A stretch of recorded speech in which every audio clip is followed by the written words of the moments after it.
Hello, this is Thomas Donald Jacobs for Paperboys on Thursdays, and today's topic is a little bit about yourself.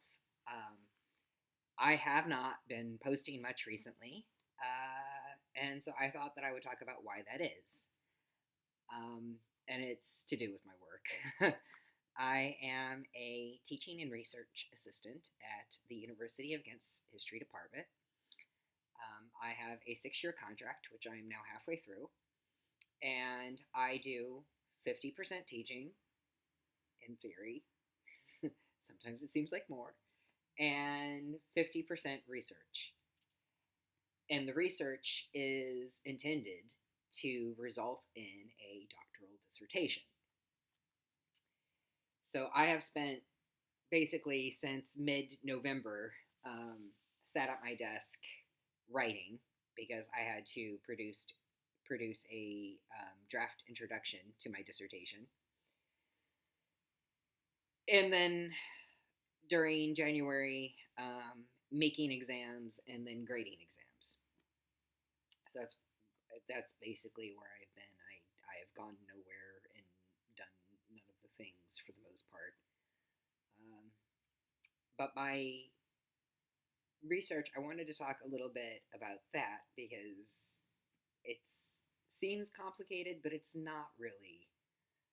Um, Probably seems boring. I don't think it is, but I'm sure to the vast majority of people, yeah, it's boring. Um, what I do is I research ceremony and protocol in mid 17th century London, more specifically, diplomatic ceremony and protocol. What is ceremony and protocol? Okay, the best way to explain it is with an example that happened yesterday at the State of the Union. Um, the ceremony at the State of the Union says that the Speaker of the House introduces the President for joint sessions of Congress, which is what a State of the Union address is. Now that they're delivered in person, it used to be actually in the 19th century more common that they be delivered in writing.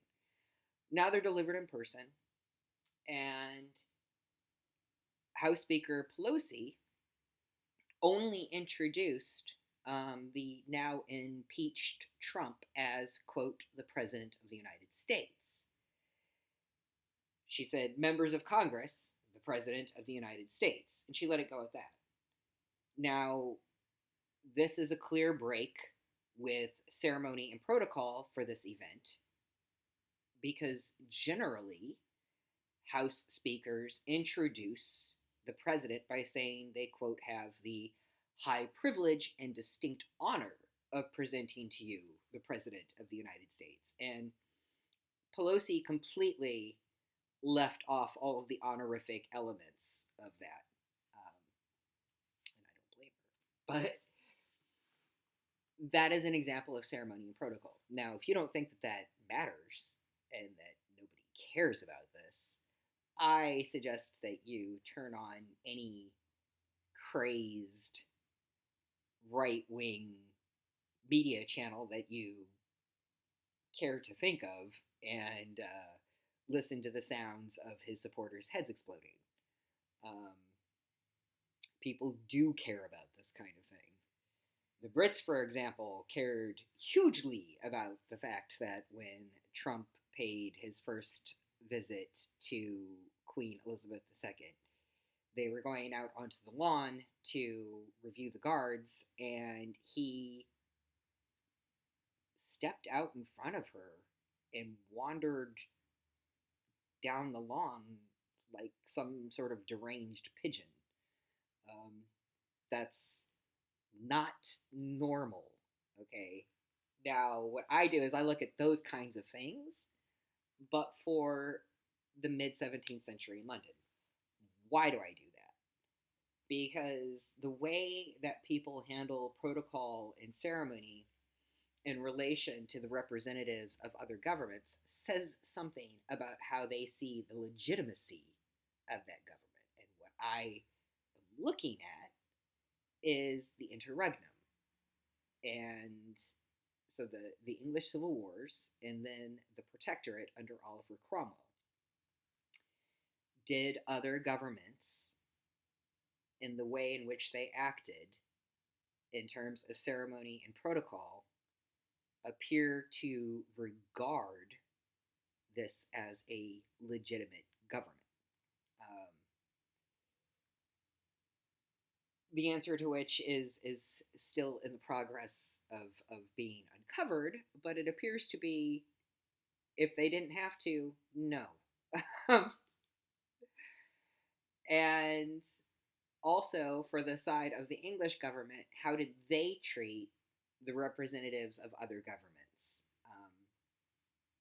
And that appears to be by demanding of them signs of the recognition of the legitimacy of their government. I don't think that there is much in the way of clear elements regarding the specific nature of the government. I don't think that there is anything about the ceremony and protocol so far that I've found that changed between when Parliament was in charge during the Civil Wars and then after the Republic was founded, or the Commonwealth, whatever you prefer to call it, and then the Protectorate.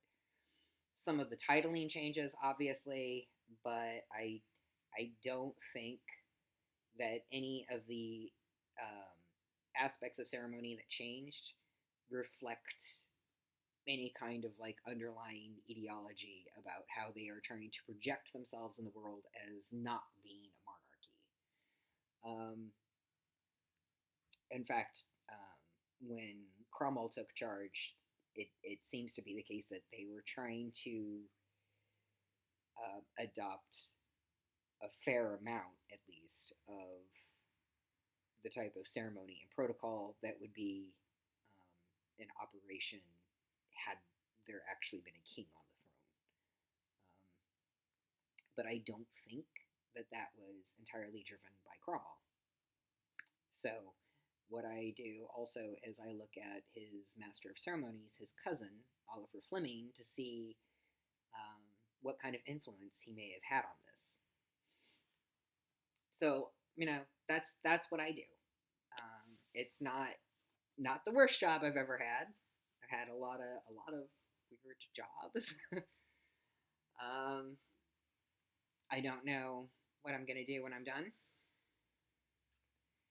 If I can get a postdoc in Belgium, I will happily take that. If all that is on offer is outside of Belgium, if anything, because I'm going to be, 43 basically when this is done, then I might go back to doing editing, translating. Maybe I'll go back to doing stand-up comedy, which is another job that I've had. Maybe I'll go back to a restaurant and be a pastry chef again. I don't know. I don't know. It might be a time for a total change. I do love teaching, though, so I would like to keep doing that. But we'll see. But that was it for today. A little bit about me, or at least about my weird research. So I'll see you next week. Bye.